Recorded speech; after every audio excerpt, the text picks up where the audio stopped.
黄金糕就得要湿着吃，用烤箱烤呢，还是用铁锅煮？剩下的蛋清又该怎么处理？欢迎来到阿里厨房，今天咱们就试着做这个黄金糕。我们先尽量遵照原配方来做一个。椰浆最好选用较为纯净的，没有增稠剂之类的添加物。往小锅里倒进去500克，再进去200克砂糖。既然是来自东南亚的糕点，那就得要来点东南亚特色的香料，香茅来1根，剪碎了好出味。斑斓叶子来2张，也剪碎了。这些叶子现在在网上也很容易买得到了。再整2片柠檬叶子，这个可以从隔壁大爷家里借。加到灶上，开火先煮沸了。开小火沸煮个3-5分钟，就可以把火关了。搁一边放着，让叶子们都出味。这边准备2-3克赖高糖干酵母，进去50-60克清水，搁一边泡一会儿。再来敲鸡蛋，工程量有点大，8个。只要蛋黄哦。直接捞到酵母水里，还要再打进去2个全蛋，木薯淀粉进去200克，最后进去1小撮盐，调和一下甜味，先搅拌均匀了，没有明显颗粒就行。这边的椰浆也差不多了。带点温热，不烫手就很好。隔渣倒进蛋糊里，剩下600克左右，也就是蒸发了差不多100克的水分。再次搅匀了，过过筛，把一些蛋壳碎啥的都隔掉，放一边开始发酵。25度的室温，起码得要2-3个小时吧。想要更浓郁的发酵风味，可以延长一点，我就用了差不多5个小时。开盖就有一股浓郁的香气扑面而来。先搅拌搅拌，排排气。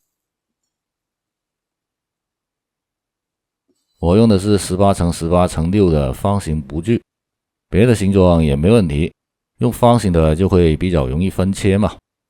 高浆倒进去，静置2-3分钟。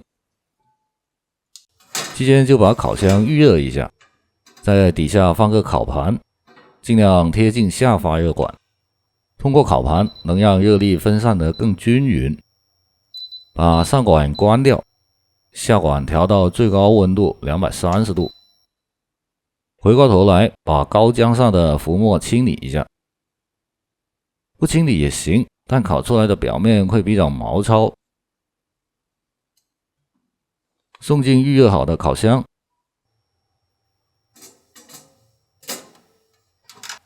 找个东西把门臼卡住，留一条大缝。我会把整个过程分为3个阶段。第一阶段用来定型，需要50-60分钟，让气泡能够从下往上升，从而刻画出规则的纵向纹路。到第2阶段，就要把蛋糕烤熟透了，把烤箱的下管温度调到180度，再把烤箱门关好，大概需要20-30分钟左右。第3阶段就要做一个漂亮的美拉德表面，把底火关掉，面火提到180度，再烤10分钟左右就可以出炉了。等完全凉透了，就能轻松脱模了。看，糕底布满了密集的小孔洞，再切开看看，不会粘刀的，很爽身。黄金糕就得要湿着吃，看着就知道 Q 弹有嚼劲啊，进嘴吃起来不粘牙，带有浓郁的椰香。整个过程最讲究的就是烤制，对于没有烤箱或者烤箱不能独立调温的就比较难办了。我们试着换一种方式再来做一个哈。高浆就简单一点，不加叶子了，把8个蛋黄直接捞到搅拌机里，同样加2个全蛋。这种椰浆满大街都是，很容易买得到的，就是添加剂有点多。一罐400毫升，全倒进去。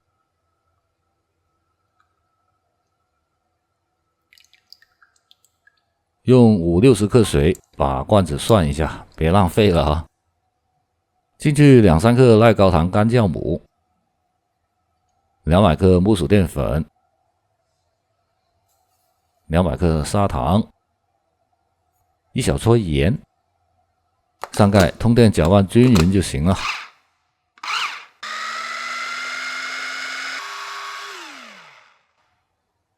再过滤一下，其实也滤不出啥东西。如果不过滤，还可以少洗2个物件。盖个盖子发酵，把发酵好的高浆倒进模具里，静置2-3分钟。期间把锅烧起来，找一口不太常用的破铁锅，给个中等火力，加热到300度左右，基本就稳定了。没有温度计可以滴几滴水试试，能滴水成珠就差不多了。再放个菜架子进去，就准备好了。回过头来清理一下浮沫，就可以送进锅里了。整个过程约摸80-90分钟，直到表面水分收干了，可以盖个盖子，盖小火焖10来分钟，把它焖熟。又或者送烤箱里，160度烤10来20分钟。表面上色了就可以出炉了，切开就能看到跟之前差不多的气孔组织。